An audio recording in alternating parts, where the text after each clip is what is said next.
ಮೂರು ಆಲೂಗಡ್ಡೆ ಇದ್ದಲ್ವ ತುರ್ಕೊಂಡಿದ್ದೀನಿ. ತುರ್ಕೊಂಡು ನೀರಲ್ಲಿ ಬಿಡಬೇಕು, ಯಾಕಂದರೆ ಕಪ್ಪಾಗಲ್ಲ. ಈ ಥರ ಹಿಂಗೆ ಬೆಳ್ಳಗೆ ಇರುತ್ತೆ. ಇದರಲ್ಲಿ ತುರ್ಕೊಂಡು ಇಟ್ಕೊಂಡಿದ್ದೀನಿ. ಒಂದು ಲೋಟ ಅಂದರೆ ದೊಡ್ಡ ಲೋಟ ಇಲ್ಲಿದೆಯಲ್ಲ, ಈ ಲೋಟದಿಂದ ಇದು ಸಬ್ಬಕ್ಕಿ ಅಂತಾರೆ, ಸಾಬುದಾನಿ ಅಂತಾರೆ, ಅದನ್ನು ತೊಗೊಂಡಿದ್ದೀನಿ.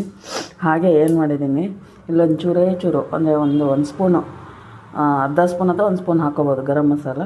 ಆಮೇಲೆ ಜೀರಿಗೆ, ಅರಿಶಿಣ ಪುಡಿ, ಧನಿಯಾ ಪೌಡ್ರು, ಈರುಳ್ಳಿ, ಇದರಲ್ಲಿ ಕೊತ್ತಂಬರಿ ಸೊಪ್ಪು ಮತ್ತು ಹಸಿಮೆಣಸಿನ್ಕಾಯಿ ರುಬ್ಬಿದ್ದಿದೆ. ಇದನ್ನು ಆಲೂಗಡ್ಡೆ ತುರ್ಕೊಂಡಿದ್ದಿದೆ. ಇದೊಂದು ಸ್ವಲ್ಪ ಹುರ್ಕೋಬೇಕು. ಇದು ಹುರ್ಕೊಂಡು ಏನು ಮಾಡ್ಬೇಕು, ನಾವು ಸ್ವಲ್ಪ ಹುರ್ಕೊಂಡು ಮಿಕ್ಸಿಯಲ್ಲಿ ಹಾಕ್ಕೋಬೇಕು, ಪೌಡ್ರ್ ಮಾಡ್ಕೋಬೇಕು. ಏನು ಸಬ್ಬಕ್ಕಿ ಹುರ್ಕೊಂಡಿದ್ನಲ್ಲ, ಅದು ಪೌಡ್ರ್ ಮಾಡ್ಕೊಂಬಂದಿದ್ದೀನಿ. ಆಮೇಲೆ ಈ ಅಷ್ಟು ಐಟಮ್ಗಳು ಹಾಕ್ತೇನೆ.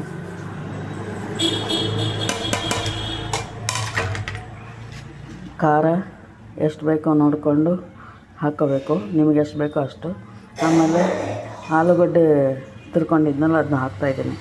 ಎಲ್ಲ ಮಿಕ್ಸ್ ಮಾಡ್ಕೊಂಡಿದ್ದೀನಿ. ಇದಕ್ಕೆ ಉಪ್ಪು ಹಾಕ್ಕೊಂಡಿರಲಿಲ್ಲ, ಇವಾಗ ಉಪ್ಪು ಹಾಕ್ಕೊತ ಇದ್ದೀನಿ ನೋಡಿ. ಹಿಟ್ಟು ರೆಡಿಯಾಗಿದೆ, ಮಾಡೋಣ. ಈ ಥರ ಎಲ್ಲ ಮಾಡ್ಕೊಂಡಿದ್ದೀನಿ. ಮಾಡ್ಕೊಂಡು ಇಲ್ಲ ಟರ್ನ್ ಹಾಕಿದ್ದೀನಿ ನೋಡಿ. ಈ ಥರ ಚೆನ್ನಾಗಿ ಬೇಯಿಸ್ಕೋಬೇಕು. ಸ್ನ್ಯಾಕ್ಸ್ ರೆಡಿ ಆಗಿದೆ, ರೆಡಿ ಮಾಡಿದ್ದೀನಿ.